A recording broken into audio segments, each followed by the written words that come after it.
Assalamualaikum warahmatullahi wabarakatuh. Selamat pagi, salam sejahtera untuk kita semua. Yang terhormat Bapak Kepala Madrasah MI Miftal Ulum, yang kami hormati Bapak Ibu Guru beserta rekan-rekan saya yang berbahagia. Puji syukur kehadirat Allah Subhanahu wa Ta'ala yang telah memberikan kita kesehatan, memberikan kita kekuatan, sehingga kita dapat berkumpul dalam acara ini tanpa ada halangan suatu apapun. Salawat beserta salamnya Allah semoga tetap terlimpah curahkan kepada junjungan kita Afdhalul Makhlukin Nabi Agung Muhammad SAW, yang telah membawa kita dari zaman kegelapan menuju zaman yang terang benderang, yakni Adinul Islam. Hadirin yang saya hormati dan saya banggakan, pada kesempatan kali ini saya akan menyampaikan pidato yang berjudul Pendidikan sebagai kunci meningkatkan kualitas sumber daya manusia. Hadirin yang berbahagia, Indonesia tercatat sebagai negara kepulauan terbesar di dunia dengan lebih dari 13.466 pulau, 1.128 suku bangsa, serta jumlah penduduk yang lebih dari 250 juta jiwa. Maka pantas dan pas jikalau Indonesia masuk ke dalam penduduk terbesar keempat di dunia. Oleh karena itu para hadirin, secara kuantitas jumlah bangsa Indonesia sudah tidak bisa diragukan lagi. Akan tapi para hadirin, secara kualitas dan kesejahteraanlah bangsa Indonesia masih diragukan. Betul? Kualitas sumber daya manusia sendiri yang paling awal dan paling utama adalah pendidikan. Sebab pendidikan kita akan mampu menjadi raja di negeri sendiri. Dan tanpa pendidikan kita akan menjadi babu di negeri sendiri. Peran pendidikan dalam mempersiapkan sumber daya manusia yang berkualitas menjadi hak dasar setiap manusia. Begitu pentingnya sebuah pendidikan, agama pun mengatur bahwa setiap laki-laki dan perempuan wajib hukumnya menuntut ilmu. Tidak sampai di situ saja para hadirin. Beberapa ahli menyatakan bahwa pendidikan adalah merubah tabiat dan kebiasaan, di mana perubahan tabiat itu sendiri ketika terjadi pada belajar dan mengajar berlangsung.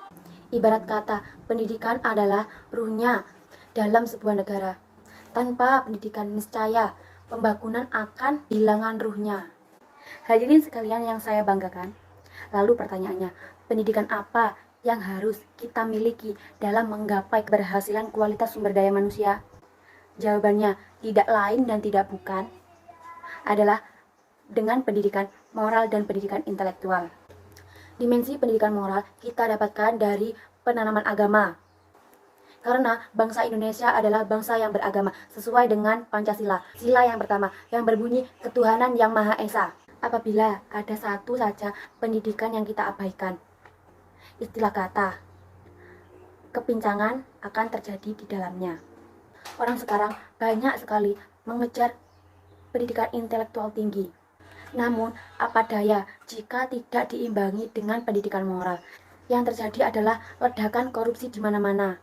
Dan tentu saja ini menjadi salah satu ancaman bagi kesejahteraan masyarakat. Begitu pula pendidikan mengutamakan pendidikan moral tanpa pendidikan intelektual juga salah.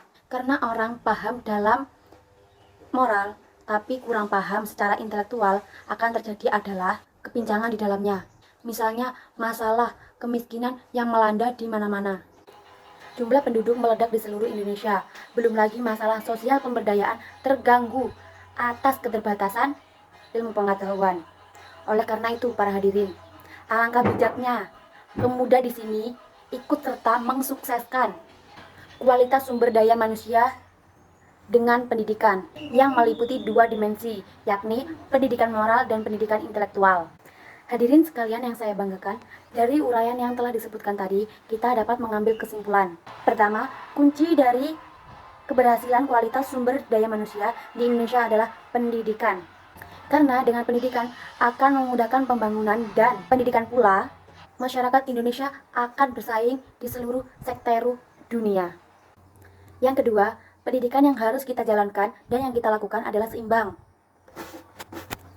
antara pendidikan moral dan pendidikan intelektual, karena keduanya adalah satu kesatuan yang tidak dapat dipisahkan.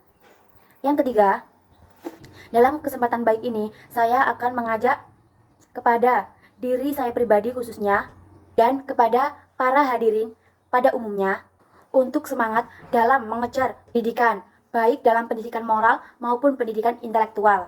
Mudah-mudahan dengan cara itulah kita akan menjadi generasi pejuang, bukan generasi pecundang. Mudah-mudahan dengan cara itulah kita akan menjadi generasi penerus, bukan menjadi generasi pengukus. Mudah-mudahan dengan cara itulah kita akan menjadi generasi luar biasa, bukan menjadi generasi yang biasa di luar. Mungkin hanya itu pidato yang dapat saya sampaikan. Jika ada benarnya, itu semata-mata datangnya dari Allah Subhanahu wa taala, dan jika ada salahnya, itu semata-mata datangnya dari kebodohan diri saya sendiri. Mohon maaf atas segala kesalahan. Al insanu mahalul khoto'i wan nisyan. Wassalamualaikum warahmatullahi wabarakatuh.